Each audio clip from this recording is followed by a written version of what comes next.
श्री अभंग ज्ञानेश्वरी अभ्यास वर्ग अध्याय 6वा भाग 5वा अभंग क्रमांक 663 ते 948. श्री स्वामी स्वरूपानंद सेवा मंडळातर्फे श्री अभंग ज्ञानेश्वरीच्या अभ्यासाचा आणि त्यायोगे स्वामींच्या सेवेचा आणि आपल्या भेटीचा अवसर पुन्हा मिळाला आणि त्याला आपण निमित्त झालात म्हणून मंडळासह आपल्याविषयीही कृतज्ञता व्यक्त करते. श्री स्वामींच्या अम्लान चरणकमली साष्टांग प्रणिपात करून आपल्या सर्वांच्या हृदयस्थ सद्गुरूंनाही मनोमन वंदन करते. या संधीचा लाभ घेऊन आपण श्रीमद भगवद्गीता आणि भावार्थ दीपिका अधिक चांगल्या रीतीने समजून घेण्यासाठी श्री अभंग ज्ञानेश्वरीच्या 6व्या अध्यायाच्या 663 ते 948 अभंगांचा विचार करू. ब्रह्मप्राप्ती झालेला योगी कसा असतो हे कळल्यानंतर स्वाभाविकच योगाभ्यासाकडे मनाचा कल होतो. आपल्यालाही ती अवस्था प्राप्त व्हावी असं कोणालाही वाटू लागतं आणि अर्जुनाप्रमाणेच मनात येतं की खरंच याचे निकष काय असतील. प्रत्येक जीवाच्या मनातला भाव न जाणतील तर ते भगवंत कसले. म्हणूनच ब्रह्मप्राप्ती झालेल्या योग्याचं वर्णन पूर्ण होताना कोणाला ती प्राप्ती होणार नाही आणि इतर कुणाला होईल हे सांगायला भगवंतांनी सुरुवात केली. त्याचा विचार करू. हा योग कुणाला प्राप्त होणार नाही तर ज्याचा जिभेवर ताबा नाही किंवा जो निद्रेलाच वाहिलेला म्हणजे अत्यंत झोपाळू आहे त्याला. जिभेवर ताबा नाही असं ऐकल्यावर आपल्याला असं वाटेल की खादाड माणसाला हा योग प्राप्त होत नाही. होय, इथे तोच अर्थ आहे. कारण अश्नतः असा शब्द भगवद्गीतेने वापरला आहे. त्यामध्ये असलेल्या अश धातूचा अर्थ खाणे. संस्कृतची अतिशय सूक्ष्म जाण श्री माऊली आणि श्री स्वामींना असल्यामुळे त्यांनी अशधातूचा खाणे आहार घेणे हाच अर्थ इथे घेतला. नाहीतर सामान्यतः खाणं आणि बोलणं ही दोन्हीही जिभेची कार्य असल्यामुळे अति खाऊ नये किंवा अति बोलू नये हे दोन्ही अर्थ बरोबर ठरले असते. मात्र योगाभ्यासात बराच वेळ एका आसनामध्ये बसायचं असल्याने शरीर स्वास्थ्यासाठी खाणं महत्त्वाचं. म्हणून ते किती खावं हे श्री माऊली आणि श्री स्वामींनी सांगितलं. विशिष्ट अवस्था प्राप्त झाल्याशिवाय मी शरीराकडे लक्षच देणार नाही असा दुराग्रह जर मनात धरला तर काही काळाने ते शरीर अशक्त होऊन ईप्सित साध्य करून देण्यासाठी उपयोगी राहणार नाही. तसं घडू नये म्हणून त्यांनी म्हटलं की भूक आणि तहानेला त्या दुराग्रहाच्या तुरुंगात टाकू नये. त्याचप्रमाणे शरीराला आवश्यक असेल तेवढी विश्रांती देण्यासाठी झोपही पूर्णपणे टाळू नये. कारण जर देहच ताब्यात राहिला नाही तर योगप्राप्ती होणार तरी कशी. म्हणून अगदी एका वाक्यात सांगायचं तर अति सर्वत्र वर्जयेत हाच संदेश त्यांनी दिलाय असं वाटतं. किंवा कारागारी दुराग्रहाची या ठेवी कोंडोनिया क्षुधातृषा तोडितो आहार मारोनिया भूक नावनेघे देख निद्रेचे जो ऐसा बळकट घेऊनिया हट्ट सर्वथा मोकाट नाचे जो का, न राहे तयाचा देहही स्वाधीन, योग तो कोठून मग तेथे. म्हणून या अतिविषय सेवन, तेथे नको मन जाऊ देऊ. करावे सर्वथा किंवा निरोधन, हेही नको जाण धनंजया. काय करावं आणि काय करू नये हे सांगताना एक पथ्य पाळावं लागतं. जी गोष्ट व्हावी, लोकांनी करावी असं आपल्याला वाटतं, ती शेवटी ठेवावी. नेहमीचं उदाहरण म्हणजे चित्रपट किंवा कलाकृतीमध्ये सामान्यतः शेवटी येणारा सुखांत. विचार करून बघा, पण माणसाच्या मनात तेवढंच राहतं. ही मानसिकता जाणून भगवंतांनी सुद्धा काय करू नये ते आधी सांगितलं आणि नंतर काय करावं ते. यातही नये बोलू फार किंवा नको मौन, करावे भाषण मोजकेची, हे ऐकल्यावर स्वामींच्या सज्जन लक्षणामध्ये सांगितलेल्या मितमधुभाषण या चरणाची आपल्याला आठवण होईल. म्हणून काय करावं, कसं वागावं हे सांगताना स्वामींनी म्हटलं, सेवावा आहार परिमित आणि क्रिया जात तैसे चिते. नये बोलू फार किंवा नको मौन, करावे भाषण मोजकेची. असावे नेमस्त चालणे ते पाही, वेळी निद्रेतेही मान द्यावा. जागणे ते तरी व्हावे परिमित, येणे समाधात राहे देह. धनंजया ऐसे युक्तीचे आहाते, सर्व इंद्रिया ते देता खाद्य. मग स्वभावता मनची ते तेथ, करी वृद्धिंगत संतोषाते. अशा त्या योग्याचं चित्त स्वच्या ठिकाणी राहू लागल्यावर तो योगयुक्त मानला जातो. या गीतेच्या विचाराचं विवरण करताना स्वामी म्हणतात, इंद्रिये ती ऐसी होता नियंत्रित, तव अंतरात सुख वाढे. घडे तेथे योग स्वभावे तयास, पडे ना सायास साधनेचा. म्हणून या ऐसा जो का भाग्यवंत, संयमे वर्तत जगा माझी. अर्जुना, तो मोक्षरूप सिंहासनी विराजे, निदानी निश्चयाची. योगाची अंगात जडे जे संयम, प्रयाग संगम ऐसा घडे. योगयुक्त ऐसे तया अभिधान, आणि काही जाण प्रसंगे तू. निर्वातीचा दीप तेव तो निवांत, राहे स्वस्थ चित्त तैसा चितो. एखाद्या मालाची विक्री करताना आज ज्याप्रमाणे त्याचा प्रचार आणि प्रसार केला जातो, स्तुती केली जाते, त्याप्रमाणे भगवंतांनी म्हटलं की अरे मला सांग, या योगमार्गापेक्षा सुगम सोपं काही आहे का? वास्तविक सर्व मार्गांमध्ये योगमार्ग कठीण मानला जातो. कारण एका जागी आसन घालून बराच काळ बसण्याने शारीरिक क्षमतेची परीक्षा होते आणि मानसिक तर आहेच. एकदा योग साधला की आपोआप इंद्रिय ताब्यात येतात. एकदा ती वश झाली की ज्ञान मिळणं किंवा भक्ती करणं हे अधिक सोपं जातं. म्हणून योगाला महत्त्वही सगळ्यात जास्त. आजच्या भाषेत बोलायचं तर सकारात्मकता हा कळीचा विषय आहे. जरा काही झालं की माणूस निराशेत जातो. याच्या उलट म्हणून भगवंतांनी ती सकारात्मकता जागवायला सांगितलं की अरे याच्यापेक्षा अधिक सोपं काही आहे का? स्वाभाविकच, म्हणजे आपल्याला हे जमेल असा एक भाव माणसाच्या मनात निर्माण होतो.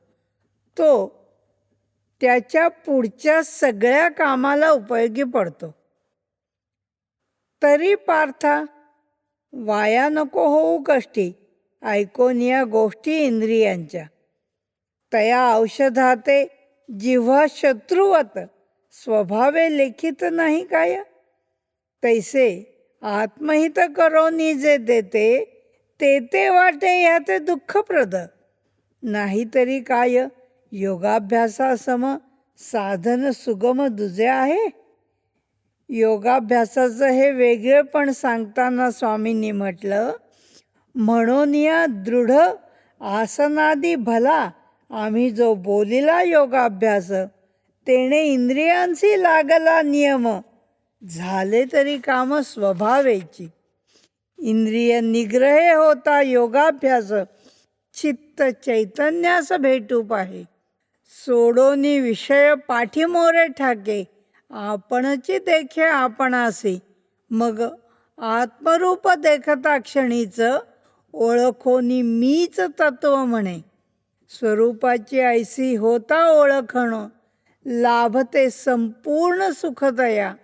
स्वभावेची मग चित्त चैतन्यात मिळवनिया जात सामरस्ये. त्या योगयुक्ताचं वर्णन करताना स्वामी पुढे सांगतात की चित्त चैतन्याशी समरस झाल्यामुळे देहावर कितीही मोठा आघात झाला तरी त्या योगयुक्ताला काहीही वाटत नाही. कारण ते आगळं ब्रह्मसुख भोगताना त्याला दुसरं काही आठवतच नाही. ब्रह्मसुखाचं सौंदर्य आणि संतोषाचं राज्य असलेल्या योगाभ्यासात मग्न झाल्यावर द्रष्टा आणि दृश्य दोन्ही एकरूप होतात. अद्वैताची पूर्ण अनुभूती येते. म्हणून संकल्पाला पुत्रशोक दाखवणारा, संकल्पाचा पुत्र म्हणजे काम, विषयवासना, ती नाहीशी करणारा योग सोपा असं म्हटलं. भगवंताचं अर्जुनावर प्रेमच विलक्षण. त्यामुळे अर्जुनाला योगी होण्यासाठी नाना उपाय सांगितले. पुढे त्यांनी म्हटलं की करायचं काय, तर एकदा निश्चय केला की तो ढळू द्यायचा नाही इतकंच. त्यामुळे चित्त स्थिर झालं की कामच झालं. नाहीतर असं कर, ते चित्त जाईल तिकडे जाऊ द्यावं, त्याला अजिबात आवरायचं नाही. तेच हळूहळू परत येईल. मग अंतर्यामी स्थिरावल्यावर ते द्वैत अद्वैतामध्ये बुडून जाईल. यासाठी एक फार छान उपमा दिली आहे.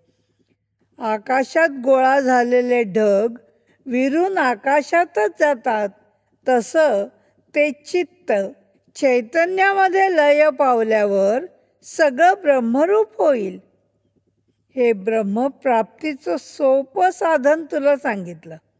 अरे, मीठ पाण्याला मिळालं तर ते पाण्याला सोडून राहतच नाही, म्हणजे त्याच्याशी एकरूपच होतं.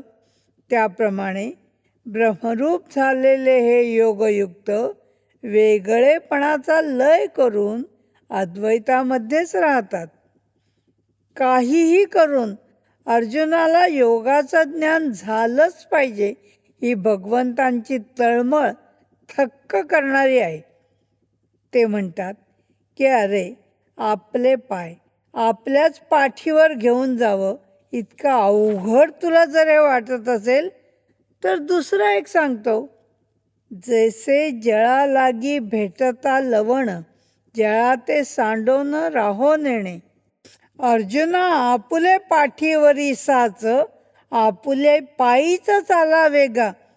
ऐसे अवघड वाटले हे देख, तरी दुजे ऐक सांगेन ते. माझ्या ठाई सर्व सर्वा देही मीच, संदेह नाहीच येथे काही. पार्था, मी विश्वात विश्वते माझ्यात, ऐसे ओतप्रोत संचलेगा. परी हाची व्हावा बुद्धीचा निश्चय, सुलभ ही सोय सांगितली. मी आणि योगयुक्त एक आहेत हे भगवंतांचं म्हणणं म्हणजे वारंवार तेच सांगणं आहे. ते स्पष्ट करताना स्वामींनी म्हटलं, अरे, दिवा आणि त्याचा प्रकाश हे दोन वेगळे थोडेच असतात. तसंच तो योगयुक्त माझ्या ठिकाणी आणि मी त्याच्या ठिकाणीच असतो. धनंजया, ऐसे माझे पूर्णपणे एकत्वाची जाणे सर्वत्र जो, मग माझ्याशी तो एकरूप आहे वाया बोलून हे काय सांगू. एरविये नाही दाविले बोलोन, तरीही तो जाण मीच आहे.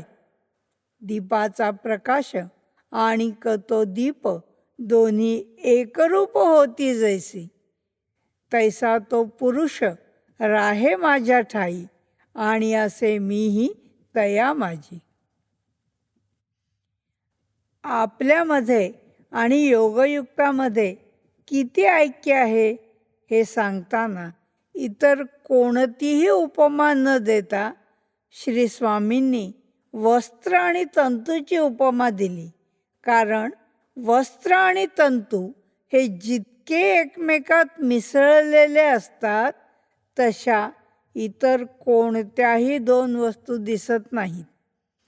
अगदी दूध आणि पाणी म्हटलं तरीसुद्धा त्यातलं पाणी आटून जाऊ शकतं, म्हणजे ते सुद्धा 100% ऐक्य पावले आहेत असं म्हणता येत नाही. पण तंतू काढून टाकले तर वस्त्र म्हणून काही उरतच नाही. तसा तो योगयुक्त देहधारी वाटला ना तरी देहाचं नाही बरं. या म्हणण्यात सुद्धा किती बारकावा आहे. एखादी गोष्ट आपल्याला मिळाली म्हणजे आपण त्या गोष्टीच्या ताब्यात जातो असं नाही. देह आपल्याला मिळाला पण आपण देहाचे नाही, कारण तो देह स्वतंत्र कुठे आहे.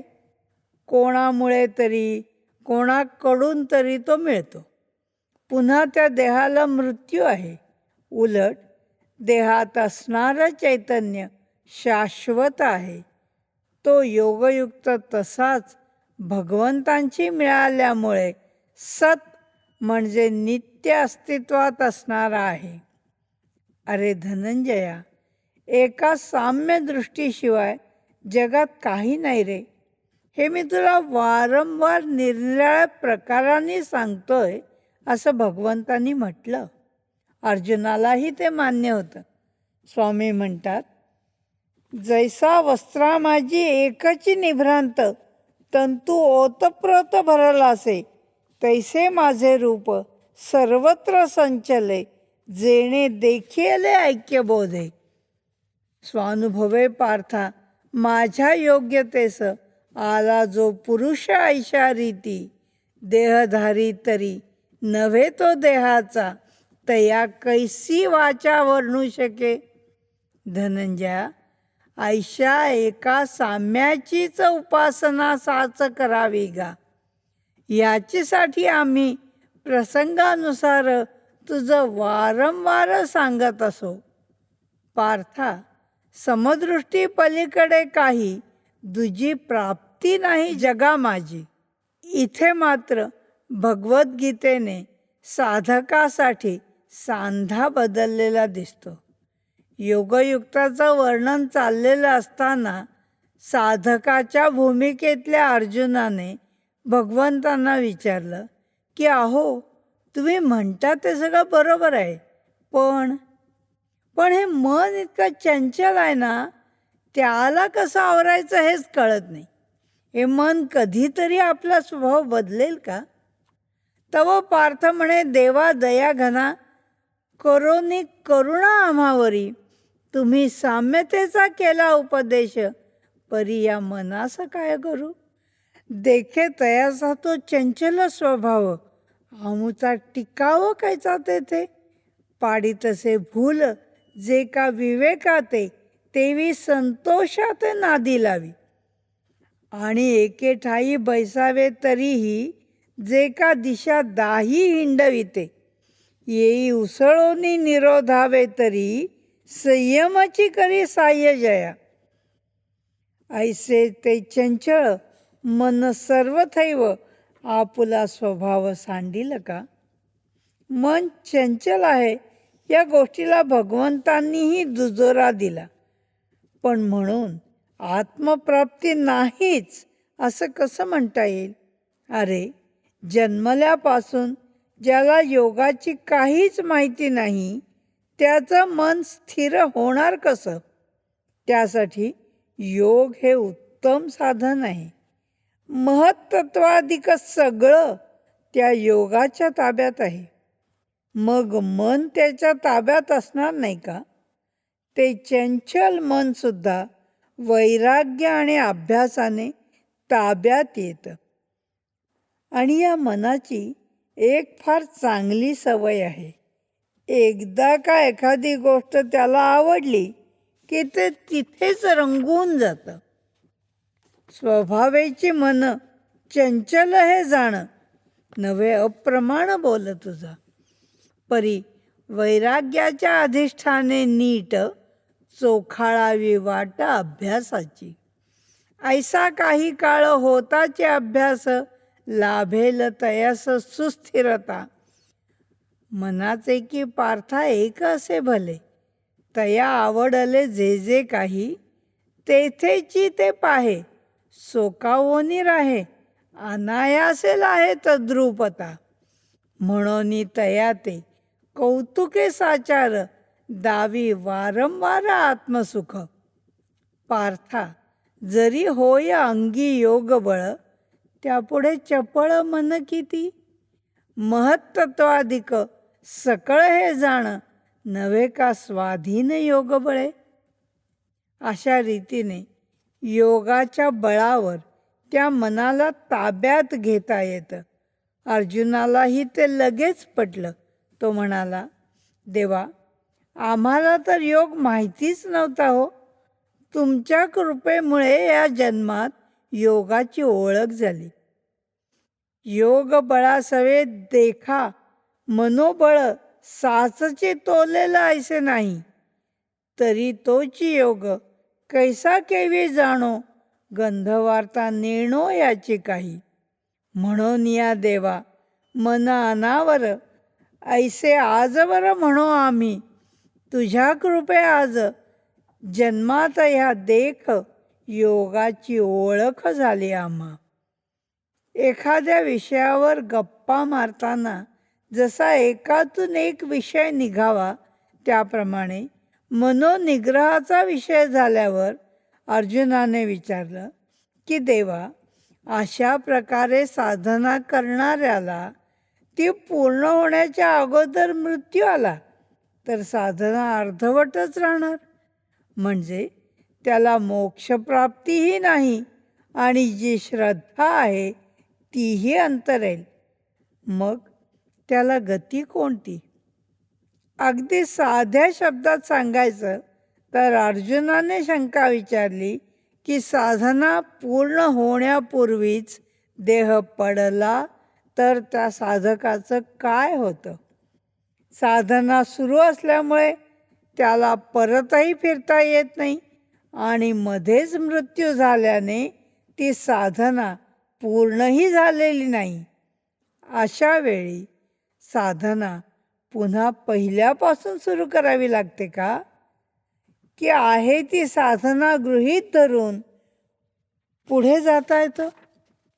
परिप्रभो एक, संशय आणिक, उपजला देख स्वभावेची. तुझ्या वाचून कराया तो दूर, समर्थ साचार दुजा नाही. आस्थेच्या वाटे चालता निशंक, मावळला अर्क आयुष्याचा. आत्मसिद्धी तरी नाही झाली प्राप्त, नाही येववत मागुतेही. तया ते कोणती गती लाभ्यांती, तेची मज प्रती सांगे आता. अर्जुनाच्या या प्रश्नावर कृष्णानं त्याला उत्तर द्यायच्या मिशानं खरं म्हणजे सगळ्या साधकांना आश्वस्त केलंय. कोणीही व्यक्ती एकदा साधनेच्या मार्गाला लागली की तिला मोक्षप्राप्तीशिवाय अन्य काहीच मिळवण्याजोगं असत नाही.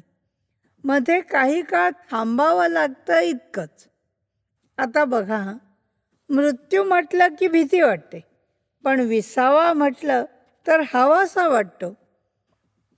वस्तुतः दोन्हीकडे क्रिया एकच. थांबण्याची. मात्र मृत्यू स्वीकारावाच लागतो. उलट विसावा आपणहून घेतला जातो.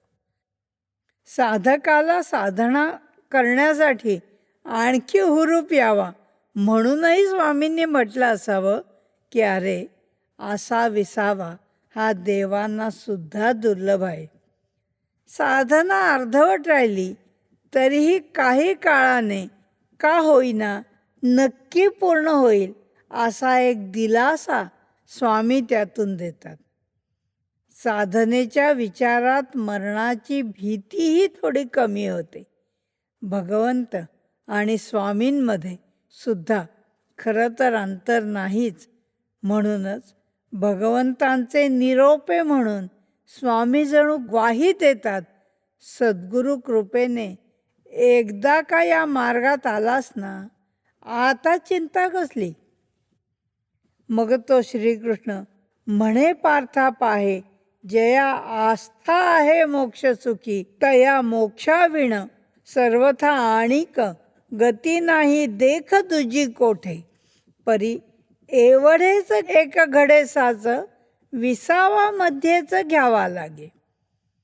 त्याही विश्रांतीत जी का सुखप्राप्ती पार्था लाभेना ती देवांचीही.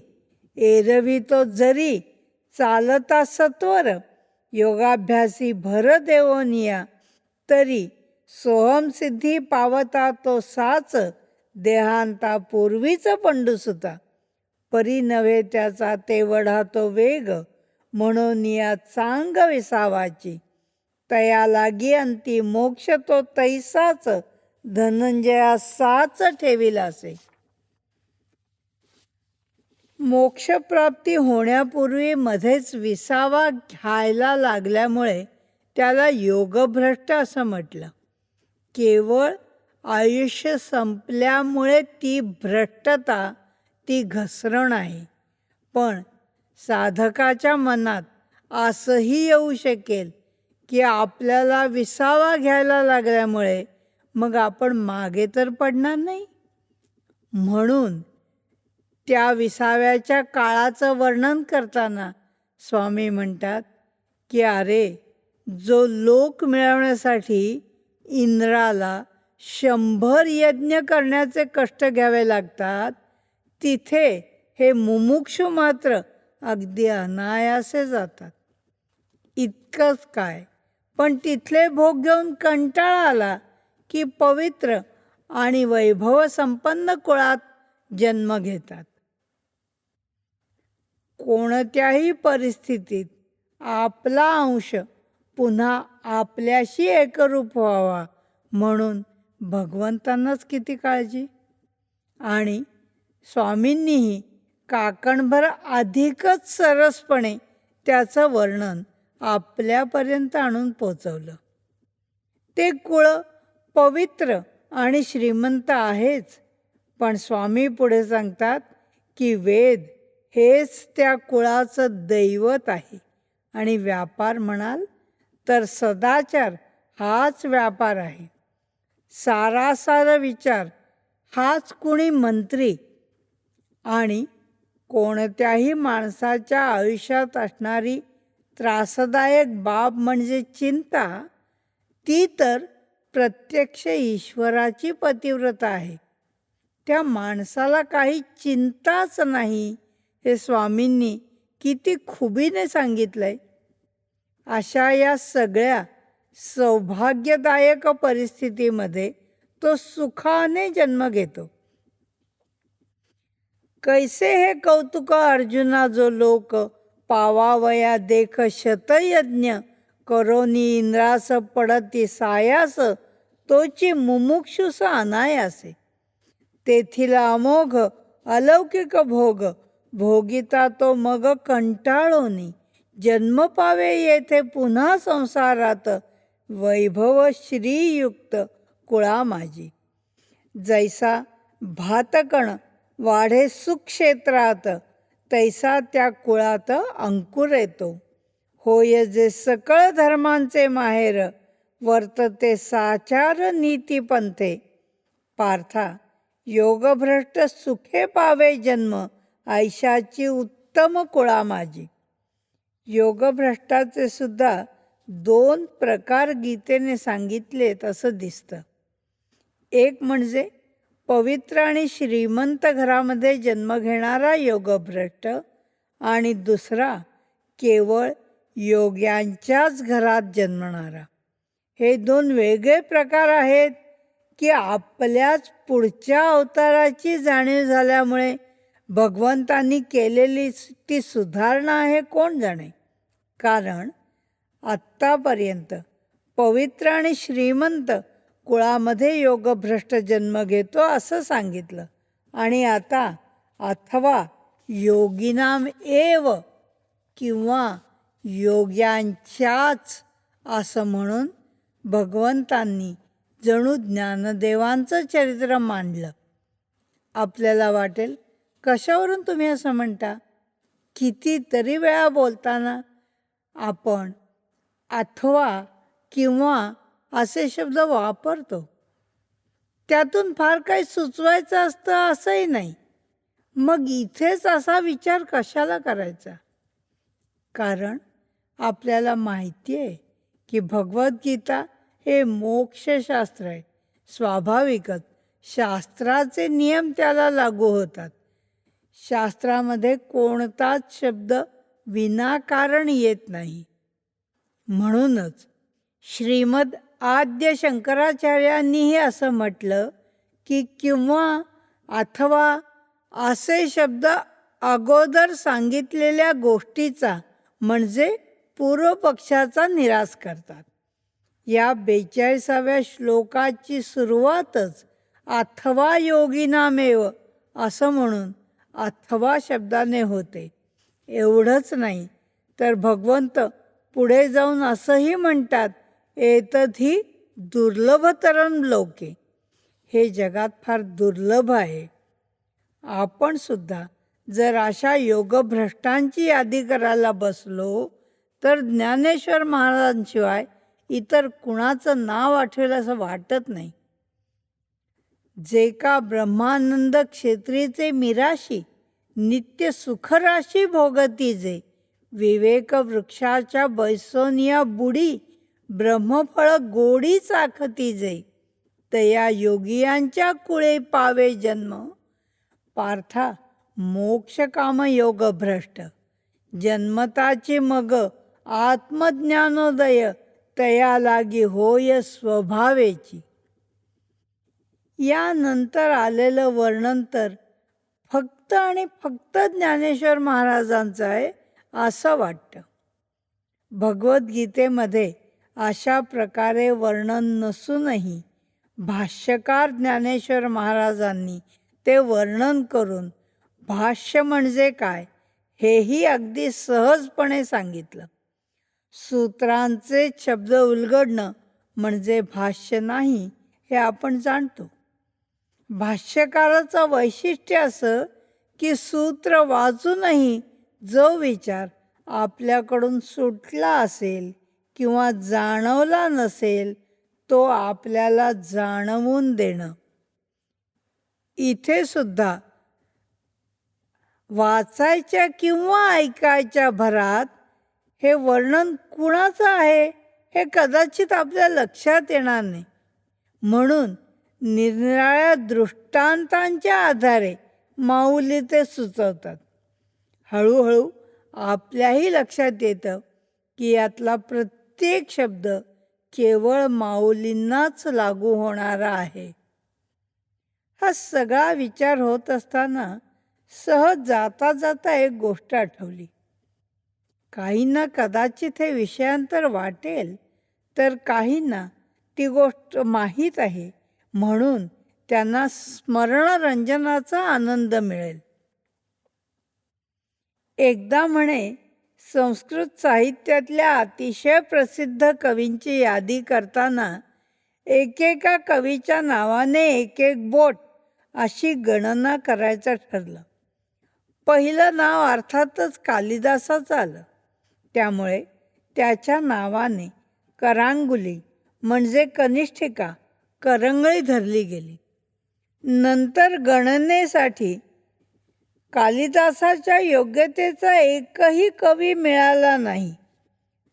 आपल्या बोटांपैकी करंगळीवर कालिदासाचं नाव कोरलं गेलं. करंगळीनंतर येणाऱ्या बोटाला आपण अनामिका म्हणतो. अनामिका म्हणजे नावच नसलेली. इकडे कवींची गणना करताना कालिदासाच्या तोडीचा एकही कवी नसल्यामुळे करंगळीनंतरच्या बोटाला काय नाव द्यायचं असा प्रश्न पडला आणि अजूनही तो प्रश्न तसाच आहे. म्हणून त्या बोटाला अनामिका असंच नाव पडलं. त्या प्रसिद्ध श्लोकात कवीने म्हटलं, अनामिका सार्थवती बभूव, म्हणजे त्या दुसऱ्या बोटाचं अनामिका हे नाव अगदी सार्थ ठरलं. आजही आपण करंगळी शेजारच्या बोटाला अनामिका असंच म्हणतो. माऊलींच्या बाबतीतही तेच. भगवद्गीतेवर इतक्या टीका लिहिल्या गेल्या, इतकी भाष्य रचली गेली, पण भावार्थ दीपिका अर्थात श्री ज्ञानेश्वरी सर्वार्थाने ऐश्वर्यवती आहे. त्यामुळे स्वाभाविकच माऊलींच्या संदर्भातही अनामिका सार्थवती बभूव हेच खरं. इथे मजा अशी आहे की श्री माऊलींनी स्वतःचं किंवा श्री स्वामींनी माऊलींचं चरित्र लिहिलंच नाही, पण भगवद्गीतेच्या चिंतनातून जे उतरलं ते श्री माऊलींच्या चरित्राशिवाय दुसरं काहीच नाही. त्याला कोण काय करणार? खरं म्हणजे अज्ञानातून आलेल्या आपल्या मर्यादित दृष्टिकोनामुळे दिलेली ती नावं आहेत. उदाहरणार्थ, हे श्री माऊलींचं आत्मचरित्र, हे भगवंतांचं चरित्र इत्यादी. मुळात वस्तू एकच म्हटल्यावर ते संभवतच नाही, पण व्यवहारात जशी एकच व्यक्ती वेगवेगळ्या नातेसंबंधांनी वेगवेगळीच ओळखली जाते, तसं हे मानावं लागेल. आणि सामान्य माणसाच्या उद्धारासाठी संत सज्जनांनी या चरित्ररूप खुणा जाणीवपूर्वक ठेवल्या असतील असं म्हणता येईल. स्वामीही तितक्याच समर्थपणे माऊलींच्या त्या ओव्यांचा अनुवाद करताना म्हणतात, तैसी प्रौढत्वाची न पाहता वाट, न होता पहाट तारुण्याची, बाळपणीच ती तया योगभ्रष्टा, साच सर्वज्ञता माळ घाली. मागील जन्मीच तयाची तो बुद्धी, पावलीसे सिद्धी सर्वथैव, म्हणून तयाचे मनची ते आता, प्रसवते पार्था सर्व विद्या. आधीच पायाळू आणि भाग्यवान, वरी दिव्यांजन घाली डोळा, मग जैसा देखे पाताळीचे धन, कौतुके तो जाण धनंजया. तैसे जे कठीण गूढ अभिप्राय, किंवा जे प्रमेय गुरुगम्य, तयाच्या बुद्धीस प्रयत्ना वाचून सहजे संपूर्ण आकळेते. इंद्रिये प्रबळ सर्वथा ती जाण, मनाच्या अधीन होती मग. प्राणा माझी मन एकवटे पूर्ण, मिळो लागे प्राण शून्या लागे. ऐसा योगाभ्यास स्वभावेची होय, नेणो कैसा काय धनंजया. आणि तयाची या मनोमंदिरात येवोनी राहात समाधीती. देखे आदिमाया भवानी गौरव, जणू तो भैरव योगपीठी. श्री स्वामींच्या या सगळ्या ओव्या एकांतात बसून अनुभवण्यासारख्या आहेत. त्याचे अन्वयार्थ लावावे तेवढे कमीच आहेत. आता स्वामी माऊलींचं वर्णन कसं करतात बघा. त्यातही स्वये ते स्वरूप होनी तो राहे, विद्यमाने ते हे, या ओवीचा अर्थ लावताना शब्द अक्षरशः पांगळे होतात. कारण जितके शब्द अधिक तितके विषयापासून आपण लांब जाणार. स्वामींच्या या वर्णनापेक्षा माऊलींचं आणखी यथार्थ वर्णन कोण करू शकणार. तेथे मनोमेघ जातसे विरोन, सरे वारेपण वाऱ्याचेही, आणि आकाशही आपुल्याची ठाई, मुरोनिया जाई पूर्णपणे. जेथोनिया विश्व होतसे निर्माण, होते पुन्हा लीन स्वरूपी जा. स्वये ते स्वरूप होनी तो राहे, विद्यमान देहे धनंजया. हे सगळं सुख लाभत आहे ते केवळ श्री माऊली आणि श्री स्वामींच्या भाष्यांमुळे. भगवद्गीता, त्यामुळे ज्ञानेश्वरी आणि अभंग ज्ञानेश्वरी हे सगळे आता अध्यायाच्या समारोपाकडे आले. भगवद्गीतेमध्ये तपस्वी, योगी आणि ज्ञानी यांच्यापेक्षाही कर्मयोगी श्रेष्ठ आहे असं म्हटलं. त्याचं वर्णन करून उपसंहारात स्वामींनी म्हटलं, साधकांचे साध्य स्वरूप निर्वाण, स्वये ते आपणच आहला तो. अर्जुना तो येथे देहधारी झाला, तरी लाभे त्याला थोरवीही. म्हणून या सांगे सर्वदा मी तू ते, योगी होई चित्ते पंडुसुता. या अध्यायाला माऊलींनी संपूर्ण गीतेचं सार म्हटलं. त्याचा प्रत्यय या अध्यायात असा ठायी ठायी येतो. भगवंत आणि अर्जुनांचं प्रेम हा त्याचा अंतस्रोत आहे. त्यामुळे अगोदरच्या श्लोकात अर्जुनाला योगी हो असं भगवंत का सांगतात त्याचं उत्तर इथे मिळतं. जया लागी देती योगी ऐसे नाव, जाणावा तो देव देवांचाही. तोची माझे सुख सर्वस्व निधान, स्वभाव तो प्राण असे माझा. जया योगी असी स्वानुभव बळे, मद्रूपचे झाले अखंडित. मग प्रेमभाव परस्परातील, वर्णिता येईल बोला माझी.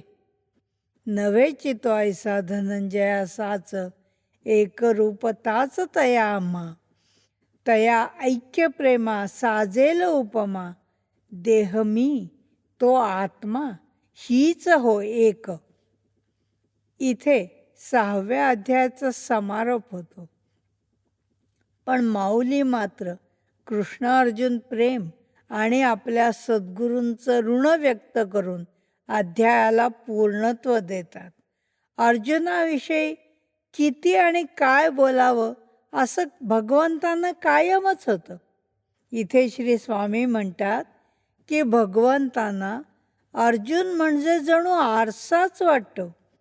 त्या भक्तरूपी चकोराचा चंद्र म्हणजे साक्षात भगवंत शांतरसाने पुढे काही सांगतील यात नवल ते कसलं.